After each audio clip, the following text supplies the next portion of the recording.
আমি জীবনে দেখেছি, শুনেন। নির্বাচনের মাধ্যমে গণতন্ত্রের যাত্রা শুরু হয়েছে, যে গণতন্ত্রের জন্য বাংলাদেশের মানুষ প্রায় 1 যুগেরও বেশি সময় ধরে অকাতরে জীবন দিয়েছে, বিভিন্ন অত্যাচার, নির্যাতন, গুম, খুনের শিকার হয়েছে। এত ত্যাগের বিনিময় আমরা আজকের এই গণতন্ত্রের যাত্রা, যেটি সূচনা হচ্ছে বা হয়েছে নির্বাচনের মাধ্যমে, সেটির সুযোগ পেয়েছি। আসুন আমরা আল্লাহর দরবারে শুকরিয়া আদায় করি।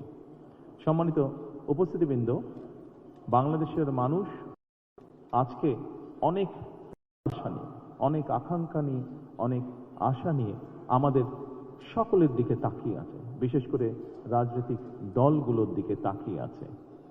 আজকে আমাদের এই ইফতার মাহফিলে আসুন আমরা আল্লাহর নামে শপথ গ্রহণ করি যে আমাদের আগামী দিনের কাজগুলো হবে এই দেশের মানুষের ভাগ্য পরিবর্তনের জন্য।